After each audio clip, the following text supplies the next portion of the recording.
हमारा टॉपिक रहेगा, जो शीर्षक रहेगा सत्संग का, वो है कि क्या संत कबीर और सत्य कबीर, क्या ये दोनों अलग अलग हैं या दोनों एक ही हैं।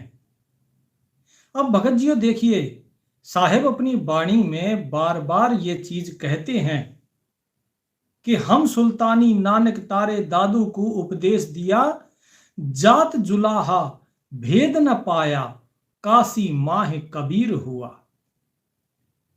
कि हमने ही सुल्तानी अर्थात जो अधम सुल्तान था इब्राहिम सुल्तान, उसका उद्धार किया, हमने ही नानक जी का उद्धार किया, हमने ही दादू जी का उद्धार किया। अब बात तो ये आती है कि जब साहेब कहते हैं कि इन सबको हमने पार उतारा, लेकिन जात जुलाहा भेद न पाया, काशी माहे कबीर हुआ। कि जाति जुलाहा अर्थात जुलाहे जाति में, काशी में हम कबीर रूप में हुए, कबीर नाम से हुए, लेकिन लोग हमारा भेद नहीं प्राप्त कर पाए। तो बात यही आ जाती है कि संत कबीर और जो सत्य कबीर कहा जाता है, गोरख के मस्तक तपे अदली सत्य कबीर, राम कहो साहिब कहो सो हम सत्य कबीर। तो क्या सत्य कबीर और संत कबीर दोनों एक ही हैं या दोनों अलग अलग हैं? तो अब यहां पर भाव है। देखिए, मैं तो कहता हूं हर चीज में भाव है, भाव के बिना तो कुछ है ही नहीं, भाव के बिना सृष्टि नहीं है। तो अब यहां जो भाव है हम उसको पकड़ेंगे। साहेब अपनी वाणी में जो स्पष्टता से बताते हैं उस भेद को पकड़ेंगे, और उस भेद को आपको जानना है। और इस भेद को अगर आपने जान लिया तो समझ लीजिए कि आप फंसेंगे नहीं संसार में। क्योंकि आज के समय में, आज के दौर में इतने गुरु बने हुए हैं, वे खुद भ्रम में हैं, खुद भ्रम में डूबे हुए हैं। कबीर साहेब की तस्वीर लगाए हुए हैं, सफेद मूछें हैं, सफेद दाढ़ी है, सफेद बाल हैं, किसी ने मुकुट रख दिया है ऊपर, किसी ने कुछ, किसी ने कुछ, अपने मन की बनाई हुई कल्पनाएं हैं। ये एआई के द्वारा बनाए हुए तस्वीर हैं, और उन्हीं को लगाकर फोटो को उन्हीं के आगे प्रणाम करवा रहे हैं, उन्हीं के आगे जो है सभी लोग मत्था टेक रहे हैं। तो ये केवल और केवल मूर्ति पूजा है और कुछ नहीं। असली सत्य कबीर क्या है, इस भेद को जानना बहुत जरूरी है। साहिब तो बार बार कहते हैं कि भाई मूर्ति पूजा में मत घुसो, लेकिन फिर भी यदि कोई गुरु आपको मूर्ति पूजा की ओर लेकर जा रहा है तो वो ढोंगी और पाखंडी गुरु है, वो सच्चा गुरु नहीं है। फिर चाहे वो कोई भी हो, चाहे वो मैं स्वयं ही क्यों ना हो। तो मूर्ति पूजा की तरफ जो लेकर जाते हैं वो सच्चे गुरु नहीं है। तो आइए अब जानते हैं कि साहिब कहते क्या हैं। तो वाणी में हम इस चीज को समझेंगे कि वाणी में साहिब ने क्या चीज बताई है आखिर। तो सबसे पहले हम बात करेंगे किसकी? सबसे पहले हम बात करेंगे कबीर साहेब की। तो कबीर साहेब क्या कहते हैं कि काशी माह कबीर हुआ। तो यह काशी है क्या? जिस काशी की बात हम करते हैं वो काशी वास्तव में है क्या? चलिए आइए, साहिब बार बार काशी कहते हैं। साहिब कहते हैं जात जुलाहा, कि जुलाहा जाति। तो पहली चीज तो समझिए कि जुलाहा होता कौन है। तो परमात्मा की जाति बताई गई है जुलाहा। परमात्मा की जाति जुलाहा किस लिए बताई गई है? क्योंकि जिस प्रकार एक जुलाहा ताना बाना बुन के और सूत को तान के पूरा वस्त्र बुन देता है, इसी तरह परमात्मा ने इस संसार का ताना बाना बुना हुआ है, इसीलिए उसे जुलाहा कहा गया। तो अब बात आती है कि फिर यह काशी क्या है। तो देखिए साहिब क्या कहते हैं, एक एक बाणी समझते जाइएगा, फिर उसका गूढ़ अर्थ आपको बताएंगे, आप समझ जाएंगे काया काशी क्या है। कहते हैं ग्रीव सिंध महोदद गरजता, इंद्र दवन अंदरून, काया काशी जानियो निर्गुण अलख निमून। ठीक है जी। फिर क्या कहते हैं, ग्रीव काया काशी मन मगर धोके मध्य कबीर, काशी तज मग हर गए पाया नहीं शरीर। अब आप बोलोगे, बोले जी यहां तो स्पष्ट कह दिया कि जो है काशी तज मगहर गए पाया नहीं शरीर। ये तो कबीर साहब जब काशी से मगहर गए थे तो उनका शरीर नहीं मिला था। वहां पर उन्होंने जब चद्दर उठाई तो वहां पर नहीं मिला उनका शरीर। लेकिन भगत जियों, परमात्मा की प्यारी जीवात्माओं, आप इसमें एक भेद और देखिए। क्या कहा गया? गरीब काया काशी मन मगहर दोहों के मध्य कबीर। यानी आपकी काया और आपका मन, इन दोनों के बीच में है कबीर। ठीक है जी, इन दोनों के बीच में कौन है? कबीर। अब इसके आगे फिर देखिए क्या कहा साहेब। फिर कहते हैं अपनी अगली वाणी में, ग्रीव काया काशी मन मगहर दो के बीच मुकाम। मुकाम अर्थात बसेरा, ठिकाना। दो के बीच मुकाम जहां जुलहदी घर किया आदि अंत विश्राम। जहां जुलहदी, जुलहदी अर्थात जुलाहा, जहां पर जुलाहे ने अपना घर बनाया हुआ है और उस घर में उसका मुकाम है अर्थात ठिकाना है। आदि अंत विश्राम, वो आदि से लेकर और अंत तक वहीं विश्राम करता है। कहां? काया काशी मन मगहर। तो अब बताइए, क्या आपकी शरीर और आपके मन के अंदर संत कबीर रहते हैं क्या? तो अब इसमें थोड़ा सा आगे चलते हैं, इसका अब भेद निकलेगा, उस भेद को समझते जाइएगा। यहां साहिब क्या कहते हैं कि चौर का चंपा परख पदम मुक्ति परलोक मुफदर मढ़ी प्रीत की पादिका हेत हरिद्वार काया काशी कला कबीर। काया काशी कला कबीर अर्थात जो आपकी ये काया है, ये शरीर है, इसे ही क्या कहा गया है? काशी कहा गया है। ये काया ही काशी है। अब इस काया को काशी क्यों कहा गया है, अब उस चीज का भेद आगे बताएंगे। तो क्या कहते हैं अब आगे अगली वाणी में, गंगा जमुना मध्य प्रयागा काशी काया काशी नहाए माघा। इंद्रदोन है आदे अनादम शब्द महोदध लगे समाधन। महोदध अर्थात पानी का बहुत विशाल स्रोत। तो क्या है? समुद्र। यानी शब्द सिंध, शब्द का समुद्र। बोले उसमें समाधि लगाओ। वो कौन है? वो परमात्मा है। आदि अनादि सब कुछ, बोले वो परमात्मा है। और उस परमात्मा की प्राप्ति कैसे होती है? बोले गंग जमुन मध्य प्रयागा। प्रयाग में जैसे महाकुंभ लगता है, जहां त्रिवेणी आकर मिलती है, गंगा जमुना सरस्वती। साहिब कहते हैं काया काशी नहाए माघा, कि भाई ये काया जो है, इस काया के अंदर ही वो काशी है और इसी के अंदर ये गंगा जमुना सरस्वती मिलती हैं, इसी में ही प्रयाग है। तो अब क्या कहा साहिब? कहते हैं अपनी अगली वाणी में, ये सारी वाणियां आपको पहले एक बार मैं बता दूं, इनका थोड़ा थोड़ा अर्थ समझा दूं, ताकि उसके बाद फिर जब आपको गूढ़ अर्थ समझ में आएगा तो आप समझेंगे कि सच्चाई क्या है। फिर आप कभी मार नहीं खाएंगे, कभी भेद को जो है जानने में घबराएंगे नहीं। अब आगे क्या कहते हैं साहिब? साहिब कहते हैं, सेत मुकुट जहां सेत चोर सेत गुंज करत है भोर। सेत हंस कतूहल करही सेत पुरुष का ध्यान जुधरही। रहन हमारी काया काशी गरीबदास चीन्हा अविनाशी।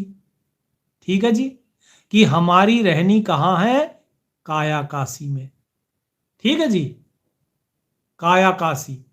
फिर क्या कहा साहिब? कहते हैं मन मथुरा तन द्वारिका। क्या बताया? मन मथुरा। ये ध्यान रखते जाइएगा, आपको ये सारी चीजें फिर आगे बताई जाएंगी। मन मथुरा तन द्वारिका काया काशी खेत। यहां खेत बता दिया है, काया काशी खेत। ग्रीवदासिया भक्ति है दर से दर्पण सेत। कि असली भक्ति जो कहते हैं ना, बोले जी शास्त्र सम्मत भक्ति करनी चाहिए। भगत जियो, जो शास्त्र सम्मत भक्ति होती है वो केवल और केवल काल की होती है। सारे शास्त्र, सारे पुराण, सारे वेद, सब कुछ काल ने बनाए हैं। जो व्यक्ति आपको कहता है कि शास्त्र सम्मत भक्ति करो तो पार होगे, वो कभी भी शास्त्र सम्मत भक्ति से पार नहीं हो सकते। यदि ऐसा होता तो श्री कृष्ण भी शास्त्र सम्मत भक्ति करके और पार करा देते सबको, लेकिन क्या किसी को पार कराया? स्वयं अर्जुन को पार नहीं करा पाए। तो भगत जियों, शास्त्र सम्मत भक्ति एक अलग चीज है। शास्त्रों में तो बहुत चीजें दी गई हैं, शास्त्रों में जो दी गई है वो सारी चीजें सही नहीं है, क्योंकि उसमें काल की भक्ति बताई गई है। जो ओम तत्सत, जो ये मंत्र बताया गया है, आपको क्या लगता है कि ये परमात्मा का मंत्र है? जो कहा जाता है ओम हो गया सत सांकेतिक हो गया, क्या इस प्रकार से पार होगे? नहीं। यदि श्री कृष्ण को पता था इस मंत्र का तो उन्होंने क्यों नहीं बताया? क्यों नहीं बताया कि सांकेतिक क्या, किस चीज का संकेत है? उन्होंने ये चीज नहीं बताई, नाम नहीं बताया, क्योंकि वो सारा सब कुछ काल ने अपनी भक्ति के लिए कहा है। ओमकार कौन है? वो काल ही था, काल की ही भक्ति के लिए कहा गया था कि ओम अर्थात वो जो काल है, तत् अर्थात वह, संस्कृत में तत् का अर्थ होता है वह, और सत का मतलब होता है सत्य। तो इसमें अगर आप उसमें आगे की भी जब पढ़ेंगे ना, ओम तत्सत इति के अगले जो 3 मंत्र हैं, तो आपको समझ में आएगा कि 3 प्रकार से भक्ति करनी है। कि ओमकार, कि वो परमात्मा ही है, और स्वयं को कहा है, वहां पर कहीं परमात्मा नहीं कहा, ब्रह्म कहा गया है, ब्रह्म का उपासना के लिए कही गई है। ये तीनों उपासना, ब्रह्म कौन है? काल है। तो उम्मीद करता हूं ये चीज समझ आई होंगी। अब बात आती है यहां पर मन मथुरा तन द्वारिका काया काशी खेत, गरीबदास या भक्ति है। गरीबदास महाराज कहते हैं सूक्ष्म वेद में कि असली भक्ति तो ये है, दर्शे दर्पण सेत, कि ये असली भक्ति है कि जब आपका मन मथुरा बन जाए, तन द्वारिका बन जाए, काया काशी खेत बन जाए। अब ये सब कैसे बनेगा, इसका भेद भी आपको अभी बताते हैं। अगली साखी क्या कहते हैं साहिब? साहिब कहते हैं जब संध्या आरती आप पढ़ेंगे तो उसमें क्या कहा? अगर दीप में ध्यान समोई, झिलमिल झिलमिल झिलमिल होई, ताते खोजो काया काशी, दास गरीब मिले अविनाशी। तो किसको खोजो? काया काशी को खोजो। वो बनारस वाली काशी को नहीं बताया गया है, काया काशी। दास गरीब मिले अविनाशी, तब अविनाशी मिलता है। उम्मीद करता हूं यहां तक आपको भेद समझ आ रहा होगा, क्योंकि यहां तक तो बहुत आसानी से साहिब ने बता दिया। अब इसकी जो गूढ़ जो चीजें हैं वे ये दास आपको बताएगा। फिर क्या कहते हैं आगे? गीद व्याध भव सागर तर गए, छूट गई 84, मन मथुरा दिल द्वारा नगरी, खोजो काया काशी। तो दिल क्या बता दिया? द्वारा नगरी। तो अभी तक आपने क्या बताया, क्या जाना? कि काया काशी, मन मथुरा और मगहर, दिल द्वारा नगरी और तन द्वारिका। ठीक है जी, चलिए इसके बाद क्या कहा? कि गीद व्याध भव सागर तर गए, छूट गई 84। गीद अर्थात कौन, किसके बारे में कहा गया? जटायु के बारे में। जटायु जो था जिसने सीता जी की रक्षा करते हुए अपने प्राण दिए, और व्याध, व्याध भी तर गए। ठीक है, जो क्या करते थे? शिकार करते थे, शिकारी भी, वे भी तर गए। कौन थे वे? भील, उनकी बात हो रही है। श्री राम जी ने जिनको अपना मित्र बनाया था। और उसके बाद क्या कहा? फिर कहते हैं अनहद नाद बजावो जोगी, बिना चरण चल नगरी, काया काशी छाड़ चलोगे, जाए बसो मन मगहरी। यहां मन को फिर से क्या कहा गया? मगहर कहा।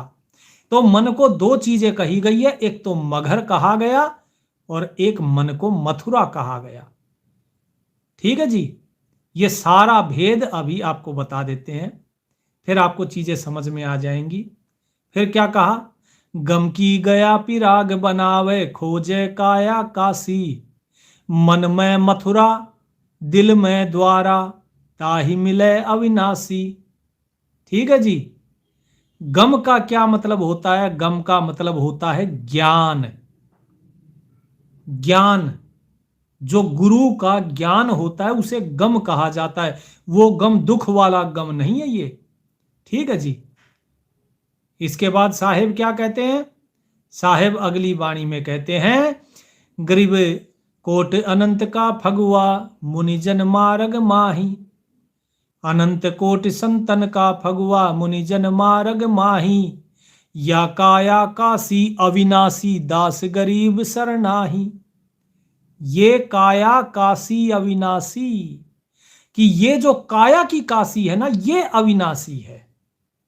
ठीक है जी, इसका यह मतलब हुआ नहीं, क्योंकि जैसे काशी है, काशी तो इतने वर्षों से है बनारस जो है, लेकिन ये काया वाली काशी तो मर जाती है, खत्म हो जाती है, क्योंकि शरीर खत्म तो काया काशी खत्म। फिर ये क्यों कहा गया या काया काशी अविनाशी? इसका अर्थ है कि इस काया काशी में अविनाशी है, इस काया काशी में अविनाशी है, इसका ये अर्थ है। इसीलिए संतों की जो वाणी है उसके गूढ़ अर्थ होते हैं। उसको कैसे समझे? उसको समझिए जब आप आगे की भी बात देखेंगे और पीछे की भी बात देखेंगे, तब समझ में आती है। फिर क्या कहते हैं? फिर कहते हैं, मन मथुरा दिल द्वारा नगरी खोजो काया काशी है, देही देवल मध्य पुरुष है सब गुण का जो राशि है। क्या बताया? देही अर्थात शरीर, देवल, देवल का मतलब होता है मंदिर, मध्य पुरुष है, कि इस शरीर का जो मंदिर है उसके अंदर वो पुरुष अर्थात परमात्मा है जो सारे गुणों की खान है।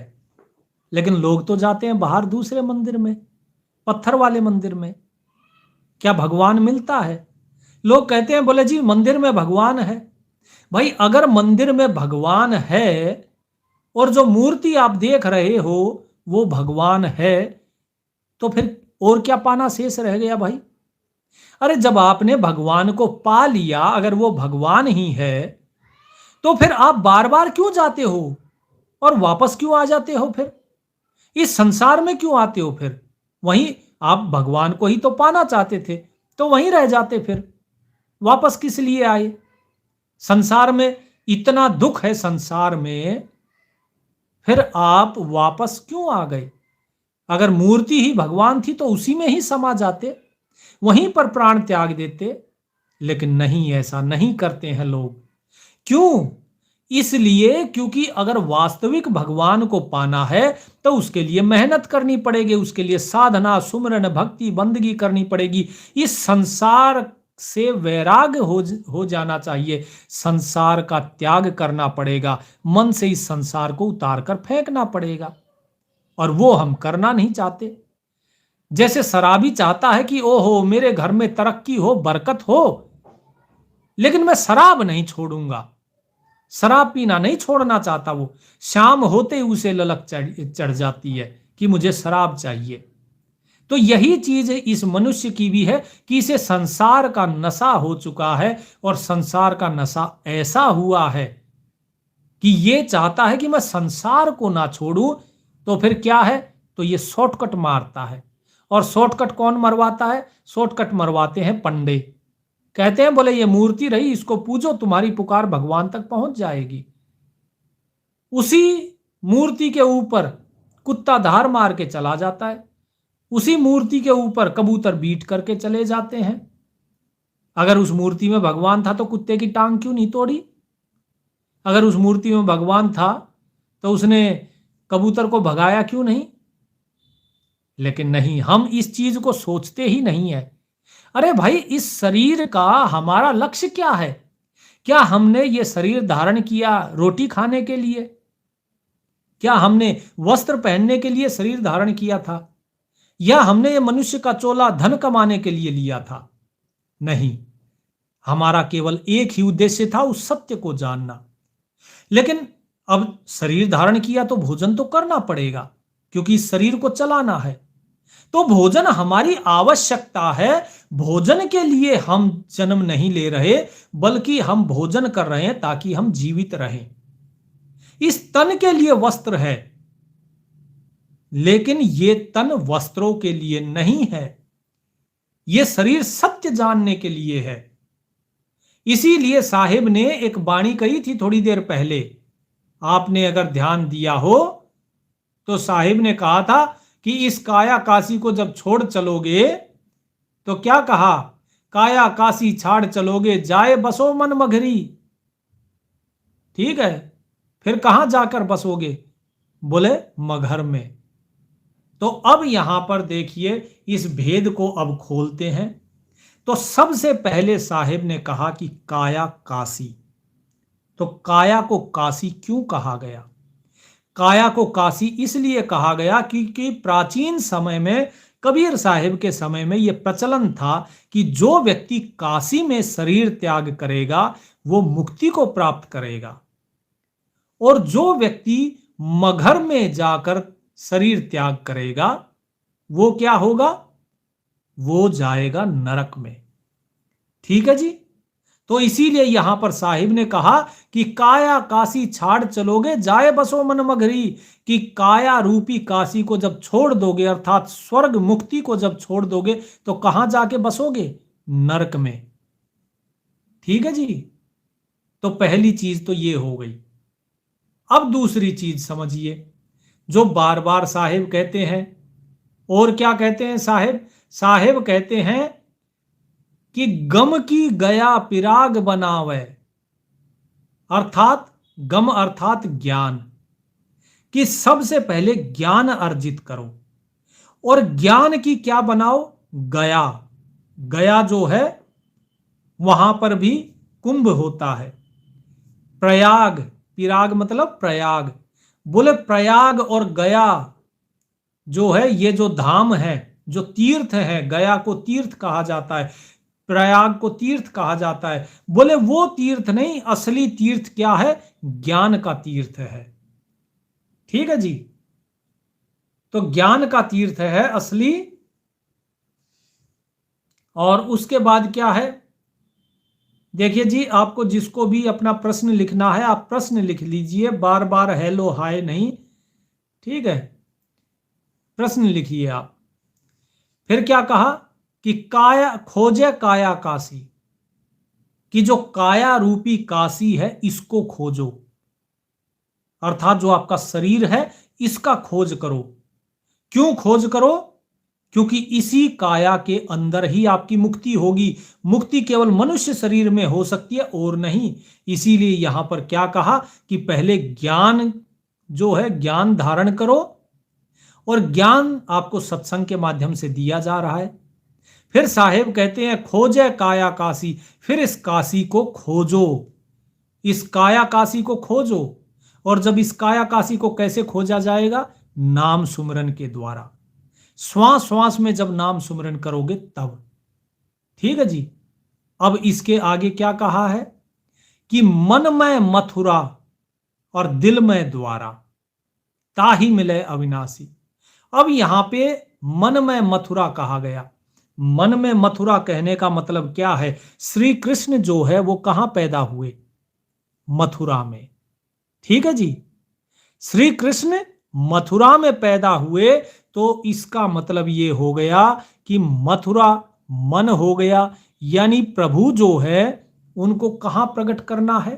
मन के अंदर। ठीक है, पहली चीज प्रभु को किसके द्वारा सुमिरन करना है? प्रभु का मन के अंदर, कि सबसे पहले प्रकट होगा प्रभु के प्रति भाव मन में। तो मन में जब प्रकट हो गया, उसके बाद फिर क्या है? दिल में द्वारा।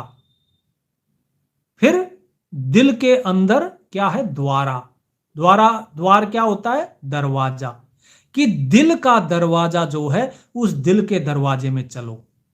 और जब उस दिल रूपी दरवाजे में जब जाओगे, ठीक है, आपके हृदय में, तो क्या कहा, ताहि मिले अविनाशी। अब आपसे एक प्रश्न है मेरा, जरा ध्यान लगाइए और बताइए कि आपके हृदय कमल का मंत्र क्या है। ठीक है जी, उस मंत्र को ध्यान कीजिए जो आपको बताया गया है। और दूसरा, ये जो कहा कि मन में मथुरा, यानी मन में सुमिरन होना चाहिए, ये मन जो है मन में ही प्रकट होना है। मथुरा में प्रकट हुए थे ना श्री कृष्ण जी, वहीं तो पैदा हुए, तो मन में भाव पैदा होगा परमात्मा का।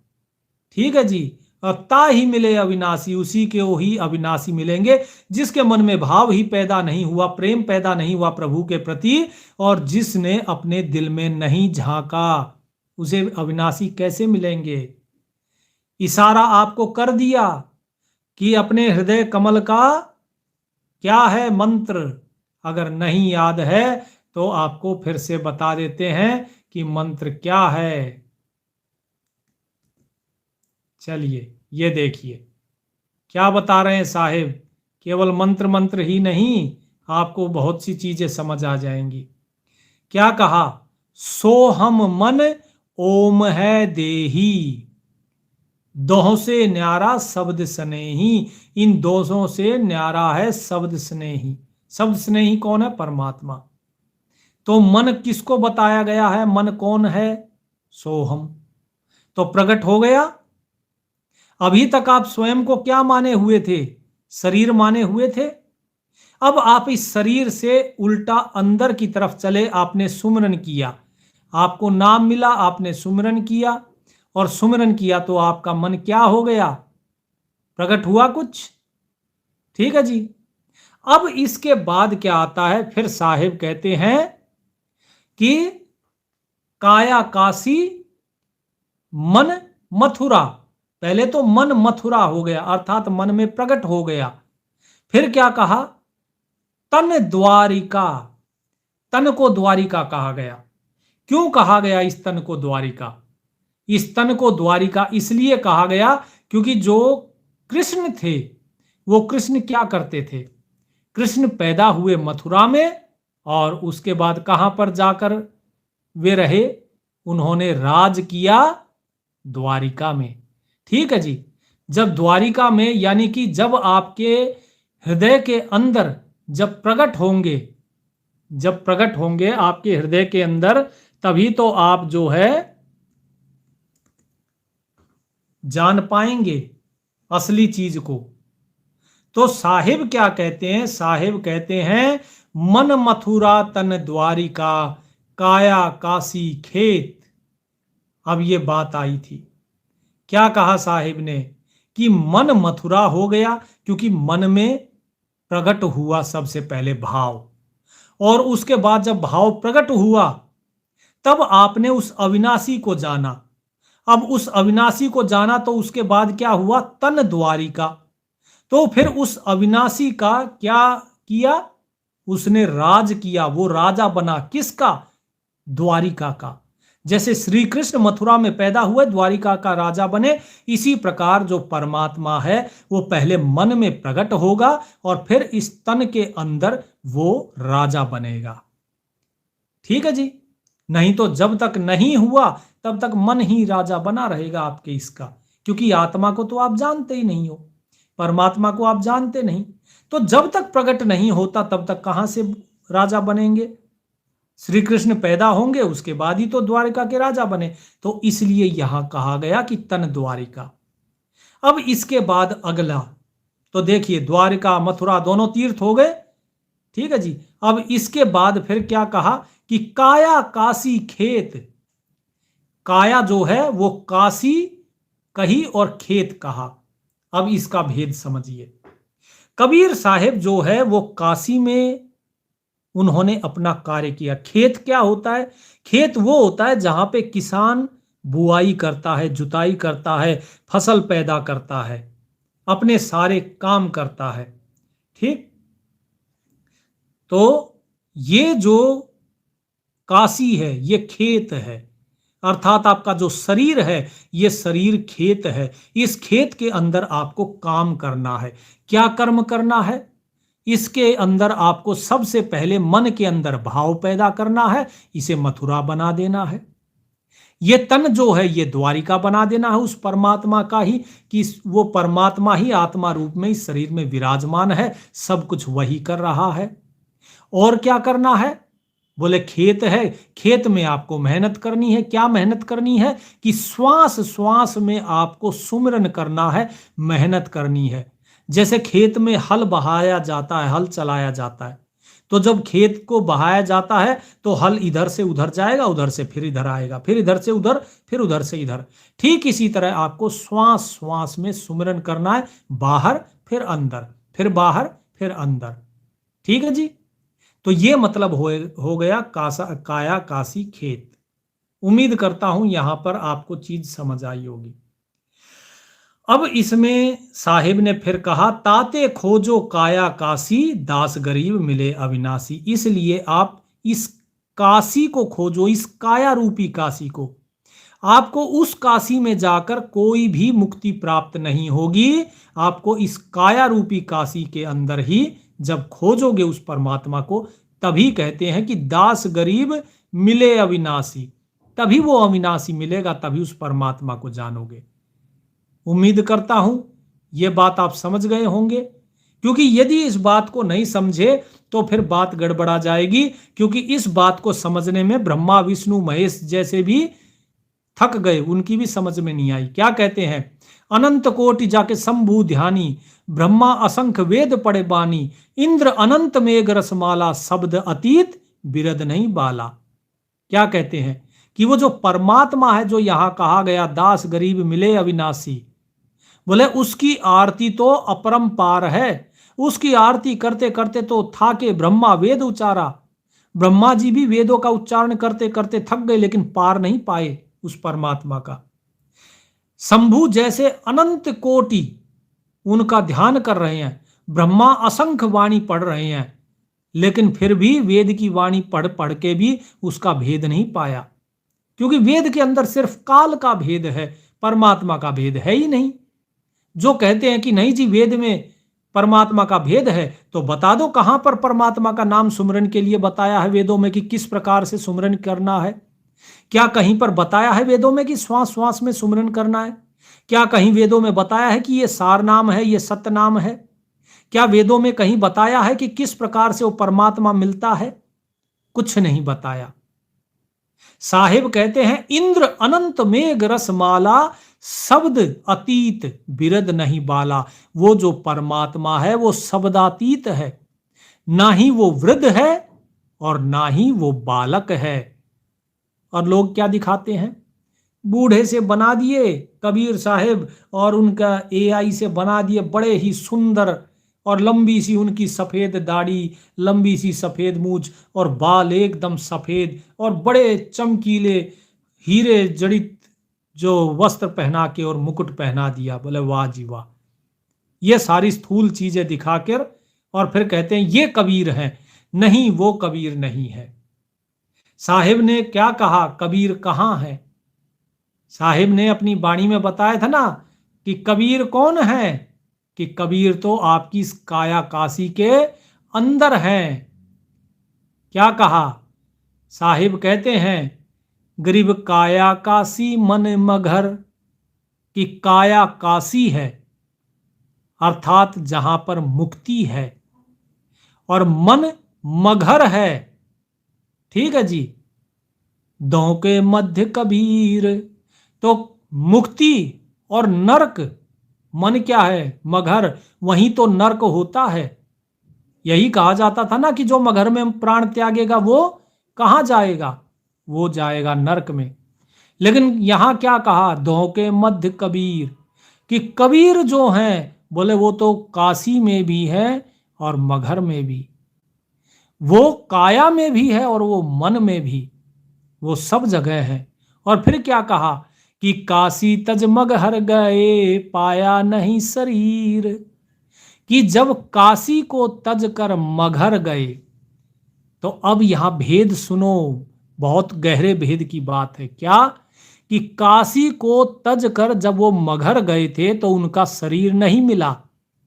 इसी प्रकार यहां साहिब समझाना चाहते हैं कि काया रूपी काशी में जो मुक्ति की आशा है, लोग सोचते हैं ना कि हमें मुक्ति मिले, साहिब कहते हैं ये मुक्ति की जो आशा है इसको भी त्याग दो। तो फिर कहां जाए? बोले मगहर जाओ। मगहर कहां है? बोले मन, अर्थात अपने मन के अंदर खोजो, अपने मन को उसमें लगाओ, सुमरन में। ठीक है जी, मन को सुमरन में लगाना है। अब जब मन को सुमरन में लगाना है तो क्या हुआ? बोले पाया नहीं शरीर, फिर आप इस शरीर से विदेह हो जाओगे।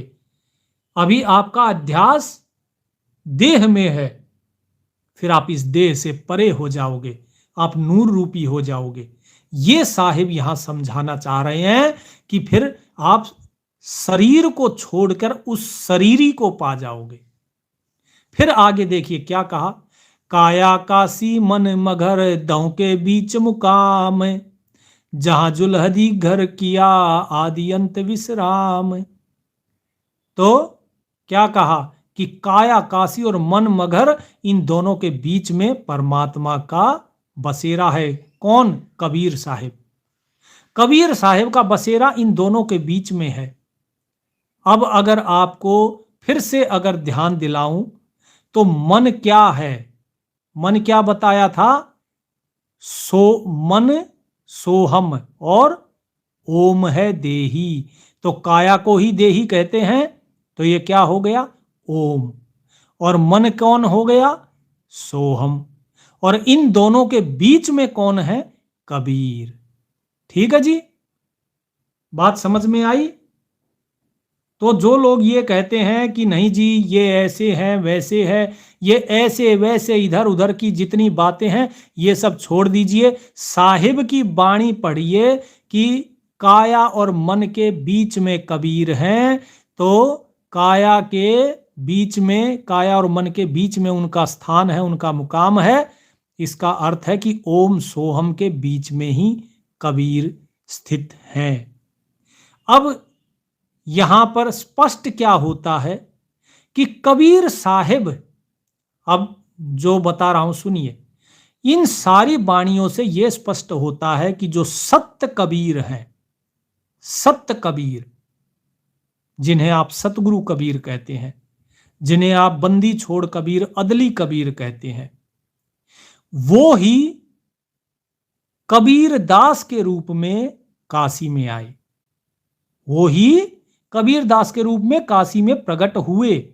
ये बात सत्य है, क्योंकि ये सारी चीजें यहां पर क्या कहा बताई गई हैं, जहां जुलहदी घर किया।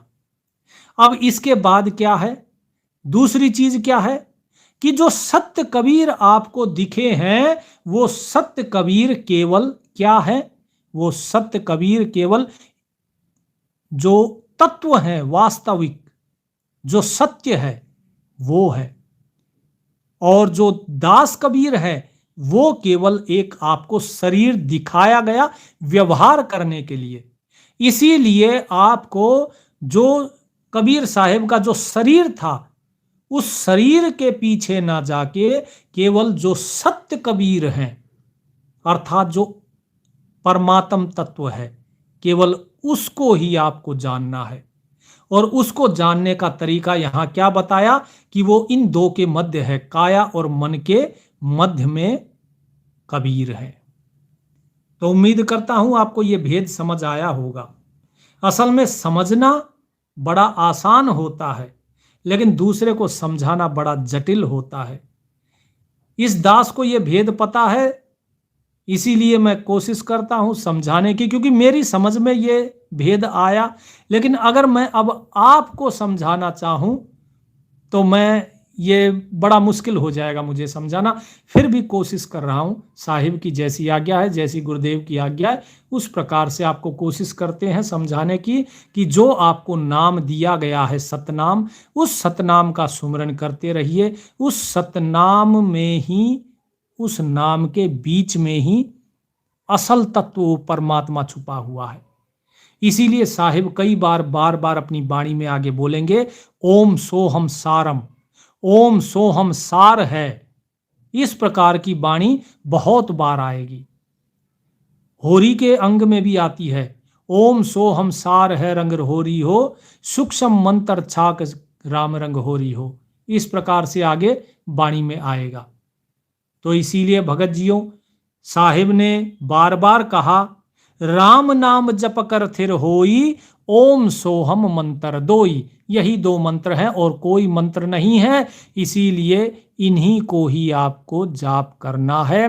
अब बात आती है इसके बाद सत्य नाम की। तो सत्य नाम जैसे कि आपको बताया कि वो कहां है, उस सत्य नाम का जाप कैसे होगा, मतलब जो सार नाम हम लोग बेसिकली कहते हैं, क्योंकि ओम तत् और सत्य, तो ओम तत्व ये तो हो गया आपका सतनाम, और जो आगे सत्य है उसे कह देते हैं सार नाम। तो वो भी आपको बताया जाएगा जब आप इसका सुमरन कर लेंगे। तो आपको ये तो समझ में आ गया होगा कि सत्य कबीर और दास कबीर दोनों में फर्क क्या है, कि सत्य कबीर ही कबीर दास हैं, लेकिन कबीर दास शरीर का नाम है, इसीलिए कबीर दास सत्य कबीर नहीं है। ठीक है जी। कबीर दास जिस प्रकार से, अब इसमें आपको थोड़ा सा दुविधा हुई होगी, कहने का अर्थ ये है कि जो मान लीजिए अब ये नाक है, ठीक है जी, अगर मैं ये कहूं कि मैं ही नाक हूं तो ये सच है, मैं ही आंख हूं, मैं ही मुख हूं, मैं ही उंगलियां हूं, मैं ही सब कुछ हूं, तो ये सच है। तो मैं अगर सत्य कबीर हूं तो मैं ही कबीर दास भी हूं, मैं ही गरीब दास भी हूं, मैं ही ब्रह्म प्रकाश भी हूं। अगर मैं सत्य कबीर हूं तो ये सत्य है। लेकिन अगर ये उंगली कहे कि ये ब्रह्म प्रकाश है, ये अंगूठा कहे कि नहीं मैं ब्रह्म प्रकाश हूं, नाक बोलेगी नहीं तुम नहीं मैं ब्रह्म प्रकाश हूं, कान बोलेंगे नहीं तुम नहीं मैं ब्रह्म प्रकाश हूं, तो क्या ये सत्य है? ये गलत है, ये अर्ध सत्य है। तो इसीलिए बार बार वाणी में क्या आता है कि यदि आप कहते हैं जहां आशा तहां वासा होई, कुछ लोग सार नाम के और सार शब्द के नाम पर क्या कहते हैं कि जी आप ओम सोहम का जाप करिए, मतलब सतनाम का जाप करिए और कबीर साहिब का ध्यान कीजिए। अरे भाई कबीर साहिब को देखा ही नहीं है, उनकी मूर्ति देखी है। तो लोग अगर मूर्ति का ध्यान करेंगे तो आप किसकी मूर्ति है? शरीर की ही मूर्ति ना। तो आप क्या प्राप्त करेंगे? आप मुक्ति प्राप्त करेंगे? नहीं। साहिब कहते हैं जहां आशा तहां वासा हुई। अगर आशा उस शरीर की है, आशा उस मूर्ति की है, तो आपको शरीर ही मिलेगा, मुक्त नहीं होगे। इसीलिए जो लोग कहते हैं ना हमें सार शब्द पता है जी, सार नाम पता है, नहीं, ये झूठ है, ये गलत है। जिन्हें सार नाम कहीं से मिला है, और भी बहुत तरीके के लोग हैं, तो ये सब, कुछ लोग तो हैं जो नाम ही नहीं देते, कहते हैं कि वो जो विदेही है वो परमात्मा, तो उसका नाम है ही नहीं। हाँ बिल्कुल सही है, वो अनामी है, उसका कोई नाम नहीं। उसका नाम तो तब रखा ना जब ये भाषा बनी, ये शब्द बने, लोगों ने बोलना सीखा, तब उसका नाम बोलने लगे। लेकिन ये भाव है, ठीक है।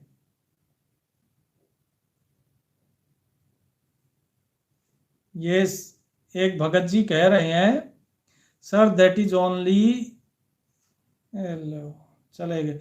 वो कह रहे हैं कि कबीर सागर में इसीलिए ये सारी चीज लिखी हुई है कि वो जो ओरिजिनल नाम है वो सत्य कबीर है।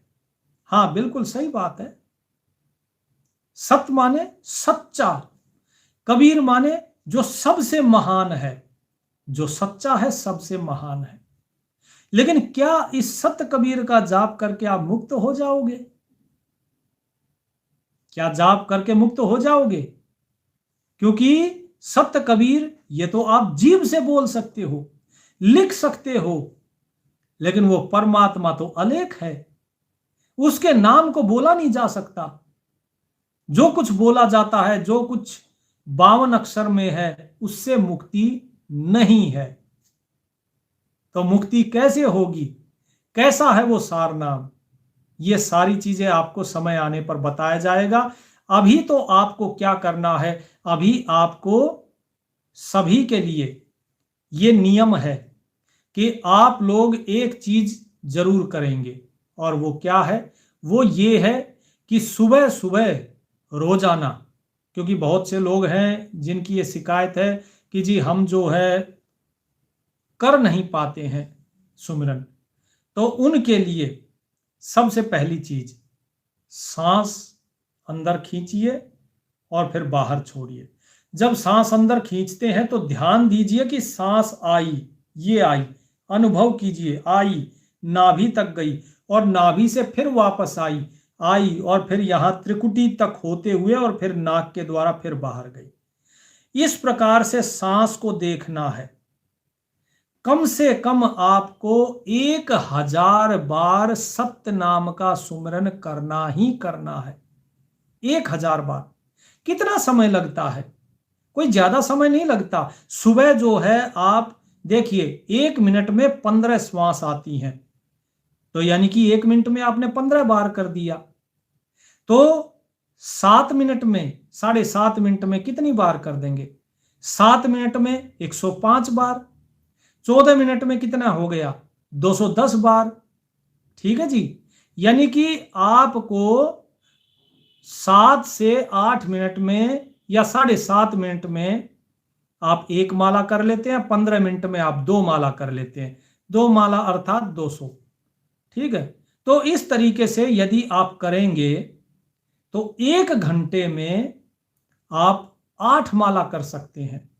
और इसी प्रकार शाम को भी 1 घंटा बैठ जाइए तो 16 माला हो गई। 16 माला का अर्थात आप 1600 बार आपने जाप कर लिया।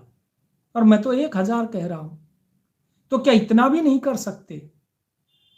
अब इस चीज को एक भेद और सुनिए। साहिब क्या कहते हैं, गरीब 9 लख नानक नाद में 10 लख गोरख तीर, लाख दत्त संगी सदा चरणों चरच कबीर। ये कबीर साहिब के चरणों में बैठे हैं, उनकी सेवा कर रहे हैं। 9 लख नानक नाद में 10 लख गोरख पास, और अनंत संत पद में मिले, कोटि तिरे रैदास। करोड़ों रैदास तिर गए, 10 लाख गोरख और बोले 9 लाख नानक जी। बोले ये सारे के सारे कबीर साहिब के नाम से ही तरे हैं, लेकिन उस नाम से नहीं जो आप सोच रहे हैं कि कबीर सागर में ऐसे लिखा है ना। ये तो इसमें भी लिखा है, एक दिन आपको बताया भी था, राम कहो साहिब कहो सो हम सत्य कबीर, लेकिन आगे एक चीज और लिखी है कि आवागमन न जाए। किससे आवागमन आपका अर्थात जन्म मृत्यु वो नष्ट नहीं होगी, क्योंकि पता था साहिब को कि लोग इस तरीके से नाम निकाल लेंगे और इस तरीके से बताएंगे। कबीर सागर में बहुत बड़ा पाखंड भरा हुआ है, ये आप स्वयं अगर जानना चाहें तो देख लीजिएगा। उसमें कहा गया है कि 12वां पंथ गरीबदास महाराज का होगा। अगर भाई 12वें पंथ का पता था उन्हें कि गरीबदास महाराज का होगा, तो 13वां पंथ नहीं बता सकते थे क्या? जब वो कह रहे थे कि हम ही 12वें पंथ में आ जाएंगे, किस नाम से आएंगे वही बता देते, सारा कंफ्यूजन ही खत्म हो जाता, काल के चक्कर से छूट जाते। अब उस 13वें पंथ के नाम से लोग अपना अपना पंथ चला रहे हैं। तो ये प्रमाणित करता है कि कबीर साहिब की जो कबीर सागर जो लिखा गया कबीर साहिब के नाम से, उसमें पाखंड बहुत ज्यादा भरा है। अब इसके बाद एक चीज और है कि अगर आप देखेंगे तो कबीर सागर में आचार्य गरीबदास महाराज की बाणियां लिखी हुई है। तो अगर बाणियां लिखी है तो जाहिर सी बात है, ये तो प्रमाणित हो गया कि जब गरीबदास महाराज ने अपनी बाणी लिख दी थी उसके बाद ये बाणियां लिखी गई। फिर क्या है, उसमें बार बार लिखा है। एक जगह कबीर साहिब कहते हैं कि शिष्य को ऐसा चाहिए गुरु को सर्वस्व दे, और गुरु को ऐसा चाहिए शिष्य से कछु न ले। और वहां क्या लिखा है कि 10वां अंश गुरु को दीजिए जीवन अपन सफल कर लीजिए। क्या लिखा है कि पढ़ लीजिएगा, नियमों में लिखा है ये कि अपनी आमदनी का 10वां, आय का 10वां हिस्सा गुरु को अर्पण करो। ठीक है जी, ये लिखा है। और क्या लिखा है पता है कि 12 तिलक लगाना है, माथे पे, आंखों पे, इधर उधर, कंधे पे, और पता नहीं कहां कहां लिख रखा है कि तिलक लगाना है, चौका आरती करनी है, ये सब लिख रखा है। कहीं कबीर साहिब ने इस चीज का जिक्र किया था? उन्होंने इस चीज को पाखंड बताया और कबीर पंथियों ने वो कर दिया। तो ये सब का सब झूठ है, दिखावा है, ढोंग है। जो सच्चे कबीर पंथी है वो ये सब नहीं करते हैं, वे केवल साहिब की बाणी पर चलते हैं।